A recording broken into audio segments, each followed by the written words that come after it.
तो चलिए बिना किसी लंबे चौड़े परिचय के सीधे इस एक्सप्लेनर की मेन टॉपिक पर आते हैं। आज हम बात करने वाले हैं द फ्लुएंसी प्लेटो के बारे में। ये वो अजीब सी स्थिति है जहां ऐसा लगता है कि हमारी अंग्रेजी एक जगह आकर अटक सी गई है। हम समझेंगे कि इस किताबी अंग्रेजी की कैद से आज़ादी कैसे पाई जाए। अब सबसे बड़ा सवाल जो हम सभी के दिमाग में आता है, आखिर सालों तक ग्रामर पढ़ने और किताबें चाटने के बाद भी जब बोलने की बारी आती है तो आवाज एकदम किसी मशीन या रोबोट जैसी क्यों लगती है? मतलब ग्रामर बिल्कुल सही है, फिर भी वो नेचुरल फील क्यों नहीं आती? इस पहेली को सुलझाना बहुत जरूरी है। इसका जवाब हमारे सीखने के तरीके में छुपा है। स्कूल की पढ़ाई पूरी तरह से आंखों पर निर्भर होती है, एकदम साफ, सीधी और सख्त ग्रामर वाली। लेकिन असली दुनिया की अंग्रेजी वो कानों का खेल है। आम बोलचाल थोड़ी उलझी हुई होती है और शब्द एक दूसरे से ऐसे जुड़े होते हैं कि उन्हें डिकोड करना थोड़ा मुश्किल हो जाता है।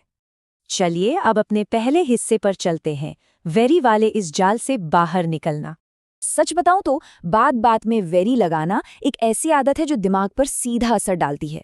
इसे एनालिटिकल एडजेक्टिव कहते हैं, जहां बात को समझने के लिए 2 कदम उठाने पड़ते हैं। इसके बजाय अगर हम सीधे किसी स्ट्रॉन्ग या सिंथेटिक विशेषण का इस्तेमाल करें तो सुनने वाले के दिमाग में तुरंत एक बिल्कुल सटीक और क्लियर इमेज बनती है। इसे ऐसे समझते हैं, मान लीजिए कोई जगह बहुत साफ है तो वेरी क्लीन कहने के बजाय स्पॉटलेस कहना एक अलग ही इंप्रेशन डालता है।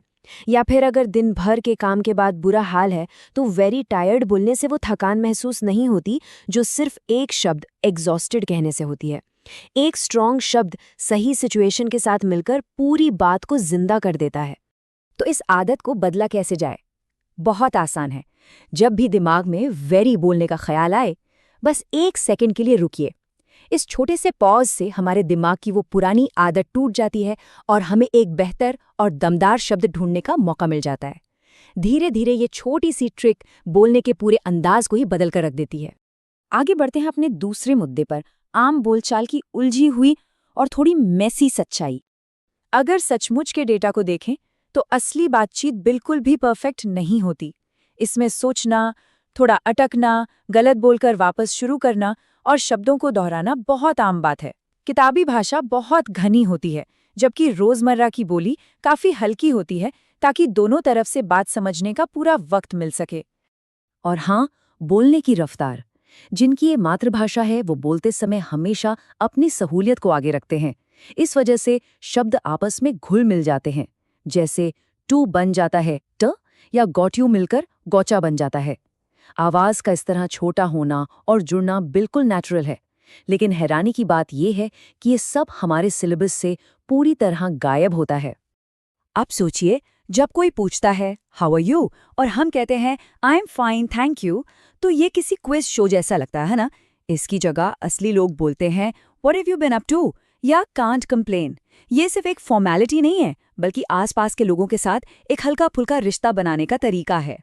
चलिए अब आते हैं तीसरे हिस्से पर, रोजमर्रा की जिंदगी के कुछ खास मुहावरे या इडियम्स।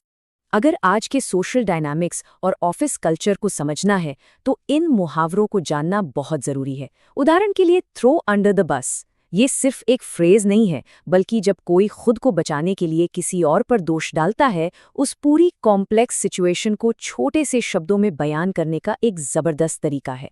या फिर स्पिल द टी को ही ले लीजिए। इसका मतलब चाय गिराना नहीं, बल्कि किसी मजेदार गॉसिप या खबर को शेयर करना होता है। ऐसे मुहावरे किसी टेक्स्ट बुक में नहीं मिलते, क्योंकि ये लगातार बदलते रहते हैं। लेकिन आज की दुनिया में नेचुरली कनेक्ट करने के लिए ये बिल्कुल ऑक्सीजन की तरह जरूरी हैं।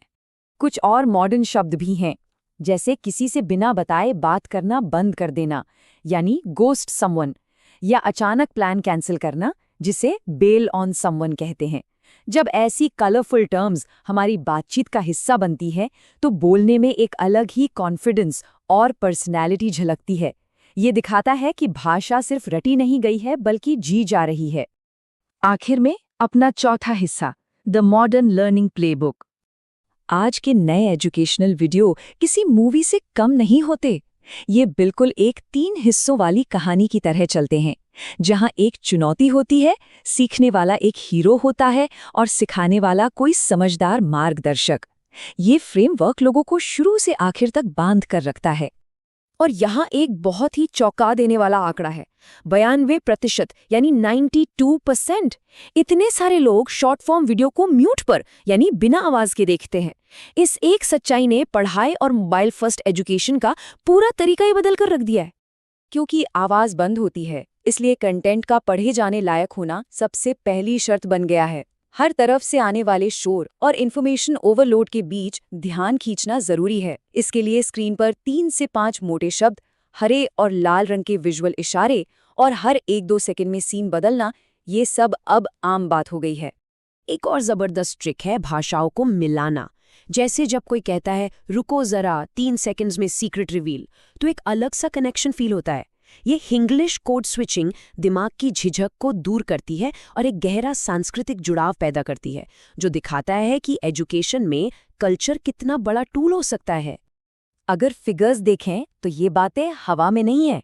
ऐसे पैटर्न तोड़ने वाले और मिक्स लैंग्वेज वाले हुक्स इस्तेमाल करने से वीडियो को सेव करने वालों की तादाद और रिटेंशन रेट दोनों में ही बहुत सॉलिड इजाफा देखा गया है।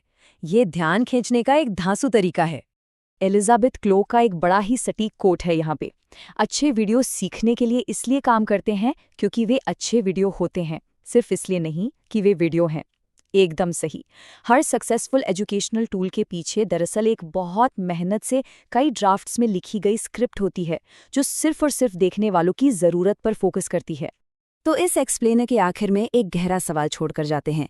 क्या सालों से चली आ रही ये ग्रामर की किताबें हमें एक ऐसी अजीब सी परफेक्शन की उम्मीद दे रही हैं जो असल जिंदगी में है ही नहीं? शायद वक्त आ गया है कि उस किताबी परफेक्शन को छोड़कर इस इंसानी बोलचाल की खूबसूरत और उलझी हुई सच्चाई को खुले दिल से अपनाया जाए। क्या ख्याल है?